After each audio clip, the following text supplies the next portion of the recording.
अरे तुम लोग कुछ ले क्यों नहीं रहे हो? ये इम्पोर्टेंट है, लंदन से मेरे पति लेकर आए हैं। गीतांजलि अपने बड़े से बंगले में अपनी 2 दोस्तों के साथ किटी पार्टी कर रही थी। गीतांजलि की बात सुनकर जैसे ही गीतांजलि की दोस्त पायल कॉफी लेने के लिए उठाती है, तभी उसकी नजर एक औरत पर पड़ती है जिसके कपड़े, हाथ, पैर में मिट्टी लगी हुई थी। याक, ये बदबू, ये औरत कौन है? गीतांजलि, ये तुम्हारे बंगले में ऐसे क्यों आ रही है? क्या ये इस घर की नौकरानी है? नहीं यार, ये मेरी देवरानी है गौरी। गांव से है ना, इसीलिए गंवारों वाली हरकतें करती है। लेकिन मुझे ये समझ नहीं आ रहा कि इसके हाथ पैर में इतनी मिट्टी कहाँ से लगी है। अभी तो बारिश का मौसम भी नहीं है, फिर इसकी साड़ी में इतनी मिट्टी कहाँ से लगी?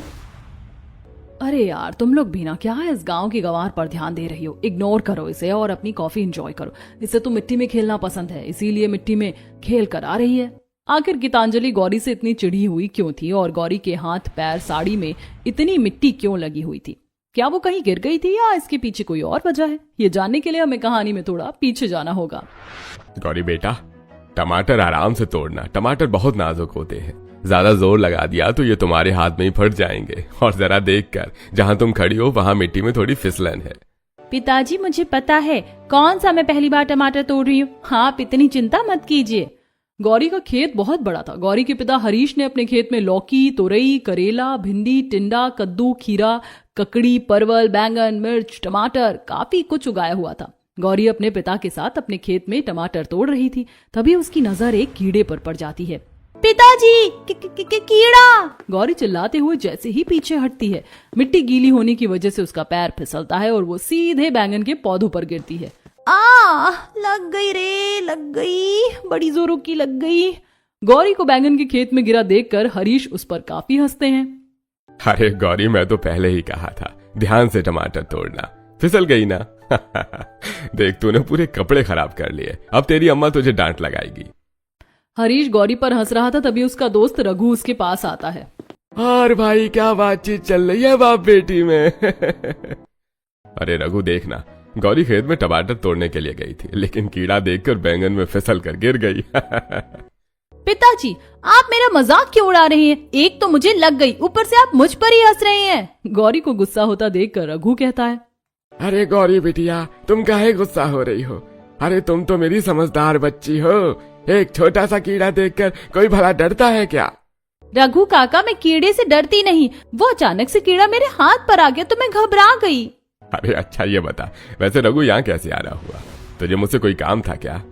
अरे भाई, क्या बताऊं, इस बार पता नहीं कैसे लेकिन मेरी खेत सूख गई है। अब सूखे खेत में कौन सा फसल उगाऊं समझ में ही नहीं आ रहा है, तो मैंने सोचा क्यों ना तुझसे बात कर लूं।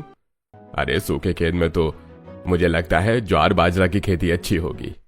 पिताजी बिल्कुल सही कह रहे हैं रघु काका। मैंने अपने कॉलेज में एग्रीकल्चर की पढ़ाई करते वक्त इस बारे में पढ़ा था कि अगर खेत सूख जाए तो उसमें ज्वार, बाजरा, मक्के की खेती की जा सकती है। अब तो मैं अपने खेत में ज्वार बाजरा ही लगाऊंगा। गौरी के गांव में लोग ज्यादा पढ़े लिखे नहीं थे, लेकिन गौरी ने एग्रीकल्चर में ग्रेजुएशन किया था, इसीलिए गांव वाले अक्सर खेती के काम में गौरी की मदद लिया करते थे।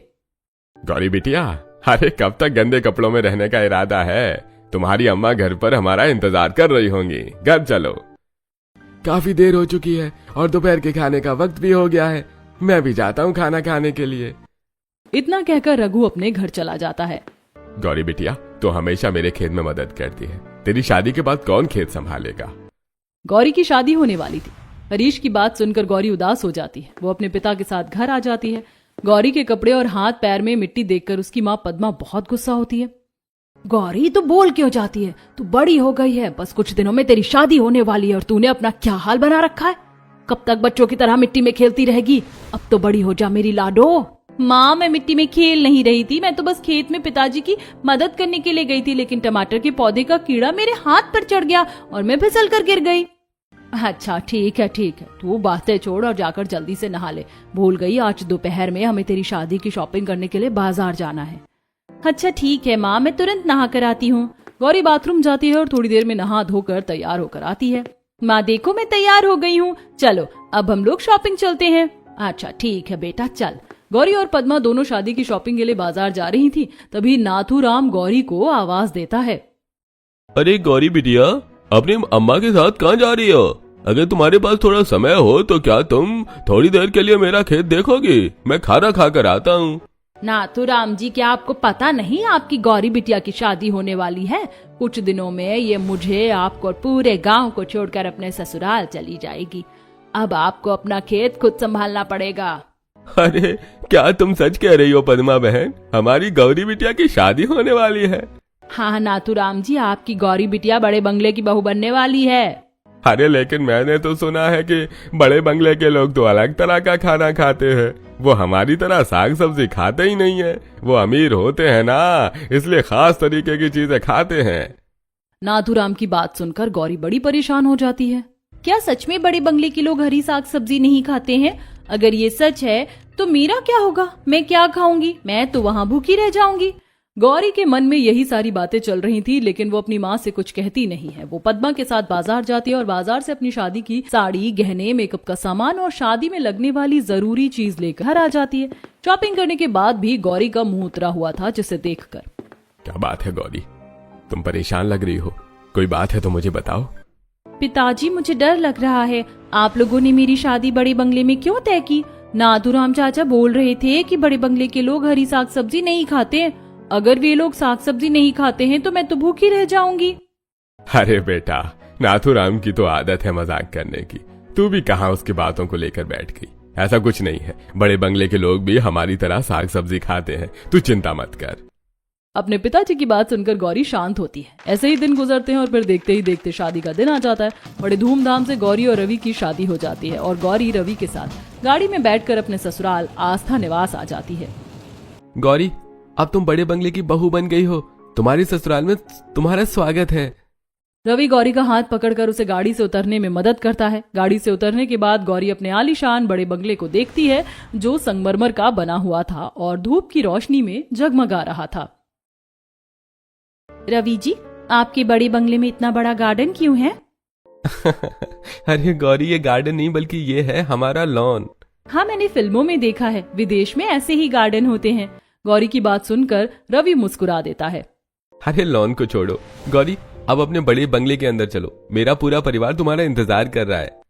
गौरी रवि के साथ जैसे ही अंदर आती है, उसकी नजर बड़े से दरवाजे पर जाती है, जो किसी महल के दरवाजे जितना बड़ा था। बंगले के दहलीज पर शांति हाथ में आरती का थाल लेकर खड़ी थी। शांति गौरी और रवि की आरती उतारती है। गौरी बेटा, कलश गिराकर घर के अंदर आओ। बंगले के अंदर आते ही गौरी की आंखें बड़ी हो जाती हैं। वो बड़े ध्यान से बंगले को देख रही थी। गौरी के बड़े बंगले में बड़ी बड़ी मूर्तियां, आलीशान झूमर, पेंटिंग और हॉल के बीचों बीच उनके परिवार की एक बड़ी सी फोटो थी। इतने ध्यान से क्या देख रही हो देवरानी जी? अपने गांव में कभी ऐसा घर देखा नहीं है क्या? गीतांजलि, तुम्हारी देवरानी आई नहीं कि तुमने बातें शुरू कर दी? गौरी थक गई होगी, उसे उसके कमरे में ले जाओ। शांति के कहने पर गीतांजलि गौरी को उसके कमरे में ले जाती है। गौरी का कमरा बहुत ही बड़ा था। बड़ा सा झूमर, बड़ी सी खिड़की और बहुत ही नर्म बिस्तर। यह बड़ा बंगला तो किसी महल से कम नहीं है। ऐसा लग रहा है जैसे माँ पिताजी ने मेरी शादी किसी राजा से कर दी है और अब मैं यहाँ की महारानी हूँ। ये सब सोचते हुए गौरी सो जाती है। अगले दिन गौरी की पहली रसोई थी। वो अच्छे से तैयार होकर अपनी सास के पास हॉल में जाती है। बेटा, वैसे तो हमारे घर में खाना हर दिन शेफ बनाता है, लेकिन आज तुम्हारी पहली रसोई है तो आज खाना तुम बना लो। शांति एक नौकर को बोलकर गौरी को किचन में भेज देती है। बड़े बंगले का किचन भी उनके घर के जैसा आलीशान था। किचन में सारे खाना बनाने के मॉडर्न चीजें रखी हुई थी। ओवन, इलेक्ट्रिक चूल्हा, एयर फ्रायर और जाइंट साइज फ्रिज। ये फ्रिज इतना बड़ा क्यों है? इसे देखकर मुझे डर लग रहा है, जैसे सीआईडी में इंसान को मारकर फ्रिज में डाल देते थे। इस फ्रिज में भी कहीं वो सब तो नहीं होता है? गौरी ये सब सोच ही रही थी कि तभी उसे ख्याल आता है उसे पहली रसोई का खाना बनाना है। गौरी नौकर से पूछती है, ये सब्जी कहाँ रखी हुई है? मैडम, सब्जियां तो फ्रिज में ही रखी हुई हैं। गौरी जैसे ही फ्रिज खोलती है, उसका मुंह बन जाता है। फ्रिज तो बर्फ जमाने के लिए होता है, ना कि सब्जी को जमाने के लिए। और ये किस तरह की सब्जियां हैं? यहाँ पालक, बैंगन, लौकी, टमाटर ये सब नहीं है। नहीं मैडम, यहाँ यही खाना बनता है। गौरी अच्छे से फ्रिज में देखती है तो उसे ब्रोकली, लेटस दिखता है और ब्रोकली को फूल गोभी और लेटस को पालक समझकर गोभी आलू की सब्जी और पालक पनीर बना देती है। साथ में वो खाने के लिए फ्राइड राइस, गाजर का हलवा और भी बहुत कुछ बनाती है। जब सभी खाना खाने बैठते हैं तब, बाहू, ये तुमने क्या बनाया है? माँ जी, मैंने गोभी आलू की सब्जी, फ्राइड राइस, पालक पनीर और गाजर का हलवा बनाया है। सभी गाजर का हलवा खाते हैं और सबको हलवा बहुत पसंद आता है, लेकिन जैसे ही वो खाना खाते हैं उनका थोड़ा मुंह बन जाता है। बहू, तूने जो फूल गोभी समझकर डाला है वो ब्रोकली है और ये पालक नहीं है बल्कि लेटस का पत्ता है। इसका इस्तेमाल बर्गर बनाने में होता है। कल जब शेफ खाना बनाएगा ना तो तू देखना। गौरी जब खाना खाने के लिए बैठी तब उसे भी खाना पसंद नहीं आता है। अगले दिन शेफ खाना बनाता है और वो खाने में सीजर, सैलेड, रोसिटो, बर्गर, टैकोस काफी कुछ बनाता है। गौरी जब खाना खाती है तब इस खाने में तो कोई स्वाद ही नहीं है। ये खाना तो बिल्कुल प्लास्टिक जैसा लग रहा है। कोई ऐसा खाना कैसे खा सकता है?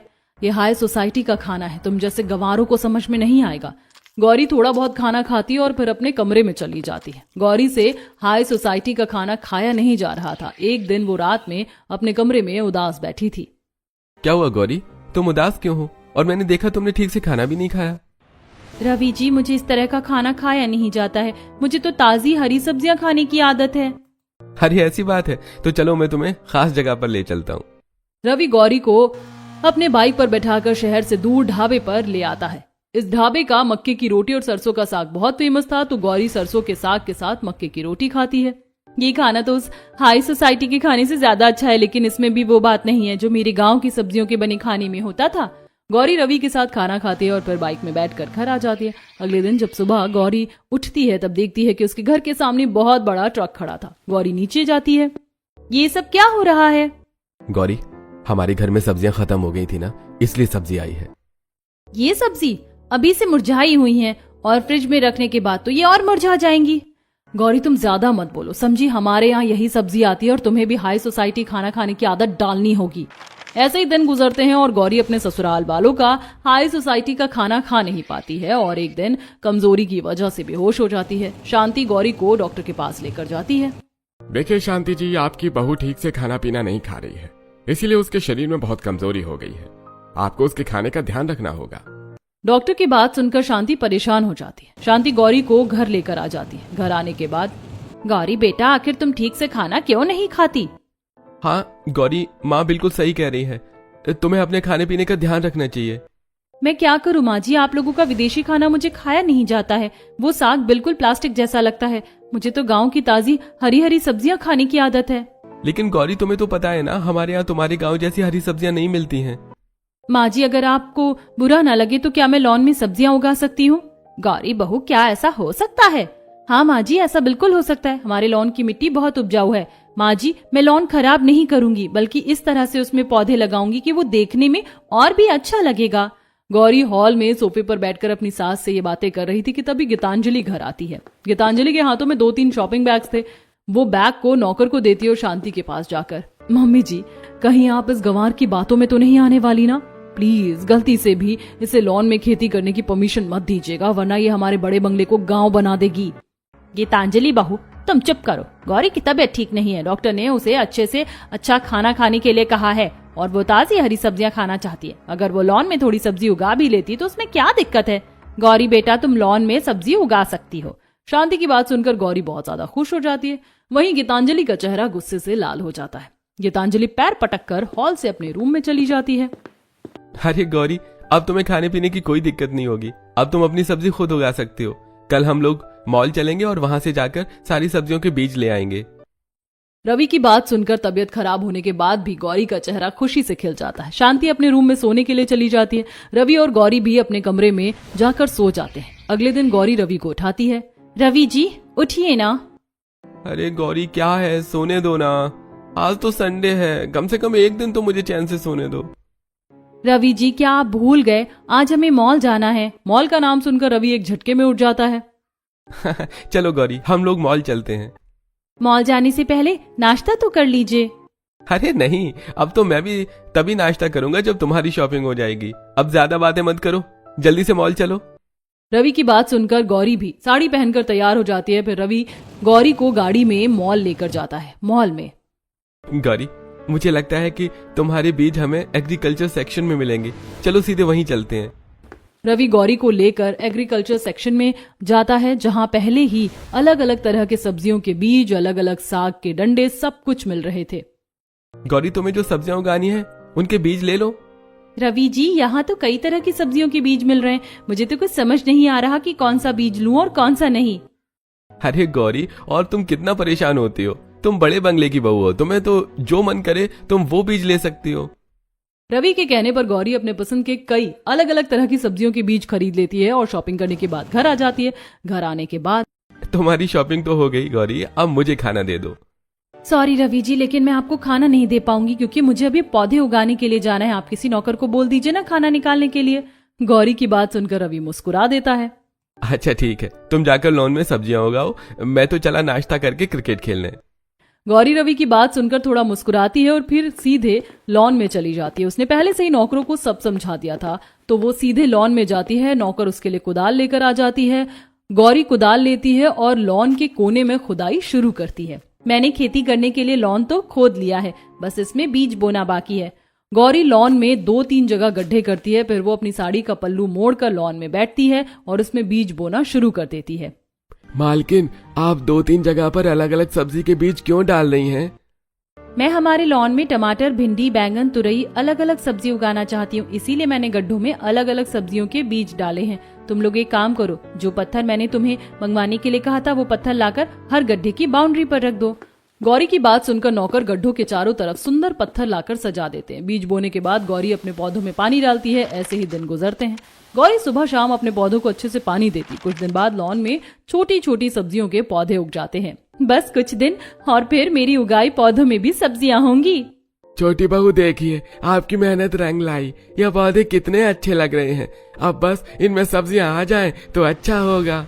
गौरी और उसके नौकर गौरी की सब्जियों के पौधों को अच्छे से देखभाल करते हैं, जिसकी वजह से कुछ दिनों में गौरी की सब्जियों के पौधों में लाल लाल टमाटर, हरी हरी भिंडी, मिर्च, नींबू, पूरी 10 तरह की सब्जियां उग जाती हैं। बहुत खा लिया मेरे ससुराल वालों ने हाई सोसाइटी का खाना, अब मैं उन्हें हमारा देसी खाना खिलाऊंगी। इतना कहकर गौरी अपने उगाए सब्जियों के पौधों से अपनी 10 तरह की सब्जियां तोड़ लेती है। वो रसोई में जाकर आज सबके लिए खुद खाना बनाती है। गौरी सबके लिए खाने में दाल, चावल, भिंडी मसाला, आलू भिंडी, काफी कुछ बनाती है। जब परिवार के लोग खाना खाने के लिए बैठते हैं तब अरे वाह गौरी बेटा, तुमने तो हमारे घर के शेफ से भी ज्यादा टेस्टी खाना बनाया है। भाई ये मसाला भिंडी तो बिल्कुल वैसे ही है जैसे मेरी माँ मेरे बचपन में बनाती थी। गौरी बेटा, अब मुझे समझ आया कि क्यों तुम ठीक से खाना नहीं खा पा रही थी। जब किसी को ऐसे टेस्टी खाने की आदत हो तो पैकेट का खाना कोई कैसे खा सकता है। शांति की बात सुनकर सब हंसने लगते हैं। आपने बिल्कुल सही कहा माँ जी, यही बात है। गौरी बेटा, तुमने अपनी सास जी को भिंडी तो खिला दिया, क्या तुम मुझे करेला खिलाओगी? बहुत साल पहले मैंने अपनी सास के हाथों का करेला खाया था और मुझे उसका स्वाद बहुत पसंद भी है। हाँ क्यों नहीं माँ जी, लेकिन अभी मैंने करेले का पौधा उगाया नहीं है। मैं कल ही करेले का पौधा उगाती हूँ। भाभी, अगर आप माँ के लिए करेला उगा रही हैं तो मेरे लिए कद्दू, खीरा और ककड़ी उगा दीजिए। मेरे डाइटिशियन ने मुझे अलग अलग तरह की सब्जी खाने के लिए कहा है। ठीक है अभी भैया, मैं आपके लिए भी सब्जी उगा दूंगी। गौरी, मुझे बैंगन का भरता खाना है तो मेरे लिए बैंगन उगा देना। अच्छा ठीक है अमित भैया, मैं आप सबके पसंद की सब्जी उगा दूंगी। तुम बहुत टैलेंटेड हो गौरी। सभी से तारीफ सुनकर एक तरफ जहां गौरी खुश हो रही थी तो वहीं गीतांजलि का चेहरा कद्दू की तरह फूल गया था। गीतांजलि चिढ़ते हुए कहती है, ऐसा भी क्या खास है इस भिंडी में? ऐसे भिंडी तो सुपरमार्केट में आसानी से मिल जाएंगे। आप लोग बेकार में ही इस गौरी को सिर पर चढ़ा रहे हैं। भिंडी गीतांजलि को भी काफी अच्छी लगी थी, लेकिन अपनी जलन की वजह से वो ये बात मानती नहीं है। गीतांजलि की बात पर कोई भी ध्यान नहीं देता और सभी खाना खाकर अपने कमरे में सोने के लिए चले जाते हैं। अगले दिन आज मुझे बहुत सारी सब्जी उगानी है। कमर कस ले गौरी, आज बहुत काम करना है तुझे। गौरी लॉन में गड्ढा खोदती है और उसमें अपने ससुराल वालों की पसंद की सब्जियों के बीज बोती है। आज मैं सबकी पसंद की सब्जियां उगा रही हूँ, तो उसके साथ साथ पालक, प्याज, आलू ये भी उगा लेती हूँ। ये मार्केट से आने वाली फ्रीज्ड सब्जी खाने में बिल्कुल अच्छी नहीं लगती है। ये सोचकर गौरी अपने पसंद के कुछ सब्जियों के बीज बो देती है। अलग अलग तरह की सब्जियां बोने के बाद वो डिजाइनर पत्थरों से सबकी बाउंड्री बनाती है। गौरी लॉन में काम कर रही थी कि तभी अभी वहां आता है। भाभी, आपने तो पौधों के बीच में काफी अच्छी बाउंड्री बनाई है। इससे देखने में सुंदर भी लग रहे हैं और एक पौधा दूसरे में मिल भी नहीं रहा है। देवर जी, आपने बिल्कुल सही कहा और मैंने आपकी पसंद की भी सब्जी उगा दी है। बस कुछ दिन और फिर ये सब्जी भी उग जाएगी। गौरी सुबह शाम अपने अपने सब्जियों के पौधों में पानी देती है और किचन से निकलने वाला वेस्ट भी खाद बनाकर मिट्टी में डालती है। कुछ दिन बाद गौरी के नए उगाए हुए सब्जियों में पौधे निकल आते हैं। ये देखकर गौरी बहुत खुश होती है। वो अपने कमरे में जाती है और रवि को इस बारे में बताती है। पता है जी, मैंने जो नई सब्जियों के बीज बोए थे ना, उनके पौधे आ गए हैं। चलिए मैं आपको भी दिखाती हूँ। अपने पौधों को देखकर गौरी बहुत खुश थी, इसीलिए वो अपने पति का हाथ पकड़कर उसे खींचती है। जल्दी चलिए ना, आप इतना टाइम क्यों ले रहे हैं? मुझे आपको सब्जी दिखानी है। गौरी बच्चा शांत, मैं तो चल रहा हूँ। गौरी रवि की कोई बात नहीं सुनती है और वो रवि को अपने साथ खींचते हुए लॉन में लेकर आती है। रवि गौरी के बोए हुए सब्जियों को देखता है।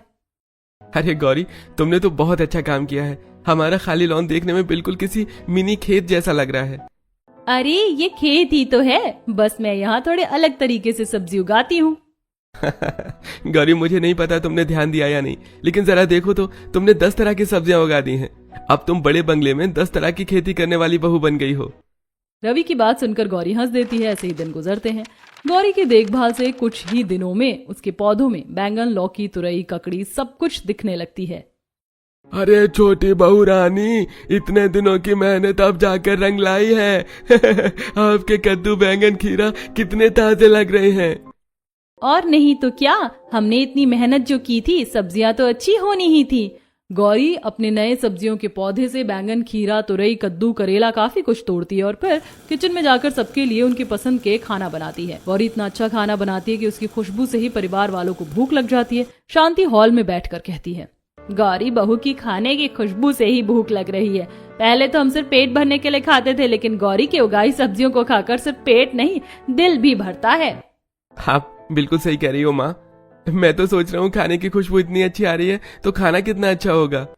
ये सब सोचते हुए परिवार वाले डाइनिंग टेबल पर खाना खाने के लिए बैठ जाते हैं। गौरी सबको खाना परोसती है। गौरी के हाथ का बना खाना खाकर, आहा हा, क्या करेला बनाया है गौरी तुमने, बिल्कुल मेरी सास के हाथ के खाने की याद दिला दी। ये लो मेरी सास के कंगन, इतना अच्छा खाना बनाने के लिए ये तुम्हारा इनाम है। शांति अपने हाथ से कंगन खोलती है और उसे गौरी के हाथ में पहना देती है। माँ जी, आप अपने कंगन इसे क्यों दे रही हैं? अगर आपको कंगन देना है तो मुझे दीजिए, मैं इस घर की बड़ी बहू हूँ। गीतांजलि बहू, तुम्हें मुझे बताने की जरूरत नहीं है कि मुझे अपने कंगन के साथ क्या करना है। ये मेरा कंगन है और मेरी मर्जी है कि मुझे इसे किसे देना है। शांति से डांट खाने के बाद गीतांजलि का मुंह लटक जाता है। तभी, अगर तुम सास बहू की तू मैं खत्म हो गई हो तो मुझे तुम लोगों से कुछ जरूरी बात करनी है। कल हमारे घर पर डिनर करने के लिए कुछ फॉरेन क्लाइंट्स आने वाले हैं। याद रहे, उनकी खातिरदारी में कोई कमी नहीं होनी चाहिए। पापा जी, मैं जानती हूँ फॉरेन क्लाइंट्स कैसा खाना पसंद करते हैं और हम लोग भी हाई सोसाइटी का ही खाना खाते हैं। मैं शेफ को बोलकर उनके लिए स्पेशल खाना बनवा दूंगी। ससुर जी, मुझे लगता है कि हमें आपके विदेशी फ्रेंड्स को वो प्लास्टिक वाले खाने की जगह कुछ अलग खिलाना चाहिए। वैसे भी वो लोग प्लास्टिक वाला खाना तो खाते ही होंगे। मुझे लगता है हमें कुछ देसी खिलाना चाहिए। देखो बहू, मुझे ये सब नहीं पता। तुम दोनों को खाने में जो बनाना है या बनवाना है बनवाओ। मेरा क्लाइंट खुश होना चाहिए। अगर क्योंकि वो गुस्सा हो गए तो हमारी कंपनी का बहुत बड़ा नुकसान हो जाएगा। आप चिंता मत कीजिए पिताजी, ऐसा नहीं होगा। ये सही मौका है घर वालों को अपनी तरफ करने का। अगर मैं अपने बनाए खाने से फॉरेन क्लाइंट्स को इम्प्रेस कर दूंगी तो घर वाले गौरी की जगह मेरी तारीफ करेंगे। यही सोचते हुए गीतांजलि बहुत खुश हो जाती है। अगले दिन आस्था निवास में सुबह से ही फॉरेन क्लाइंट्स को खुश करने की तैयारी चल रही थी। एक तरफ गौरी अपने उगाए ताजे हरी सब्जियों से पालक, paneer, mix veg, fried rice, puri, टमाटर की मीठी चटनी और भी बहुत कुछ बनाती है। तो वहीं गीतांजलि शेफ की परेड लगा रही थी। शेफ, आज तुम्हें सबसे अच्छा फॉरेन खाना बनाना है। खाना बनाने में कोई गलती नहीं होनी चाहिए। अगर तुमने अच्छा खाना बनाकर गेस्ट को खुश कर दिया तो मैं तुम्हारी सैलरी डबल कर दूंगी। गीतांजलि की बात मानकर शेफ खाने में creamy pasta, sweet corn soup, custard, veg lasagna, green salad और भी बहुत कुछ बनाता है। शाम को जब फॉरेन क्लाइंट्स डिनर के लिए आते हैं और डाइनिंग टेबल पर बैठते हैं तब गीतांजलि और गौरी दोनों उन्हें अपना खाना सर्व करती हैं, शेफ का बनाया फॉरेन खाना देखकर। मुझे लगा ही था कि आप लोग हमें इस तरह का ही खाना खिलाएंगे। क्योंकि आजकल इंडिया में फॉरेन कल्चर को फॉलो करने लगे हैं।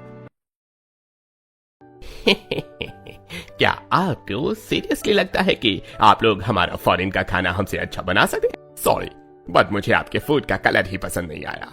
मैं डिनर नहीं करूंगा, मैं जा रहा हूं।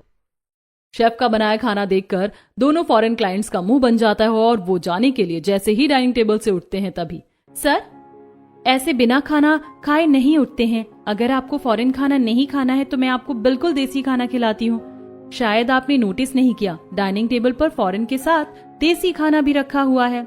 गौरी रॉबर्ट और जैक को फ्राइड राइस, पालक पनीर, मटर पनीर, पूरी, टमाटर की चटनी, बहुत कुछ सर्व करती है। रॉबर्ट और जैक जैसे ही खाना खाते हैं उनकी आंखें बंद हो जाती हैं। वाओ, डिलीशियस, क्या फूड है। मैंने ऐसा फूड आज तक नहीं खाया। ये बहुत टेस्टी है। महेश जी, डिनर में इनवाइट करने के लिए थैंक यू। महेश जी, मुझे आज का डिनर लाइफ टाइम याद रहेगा। ये खाना बहुत ही अच्छा था, थैंक यू। रॉबर्ट और जैक खाना खाकर बहुत खुश हो जाते हैं और महेश के साथ डील फाइनल करके चले जाते हैं। गेस्ट के जाने के बाद शांति। अच्छा हुआ गौरी बेटा जो तूने इन लोगों के लिए फुल देसी खाना बनाया, वरना आज तो हमारी बेइज्जती हो जाती।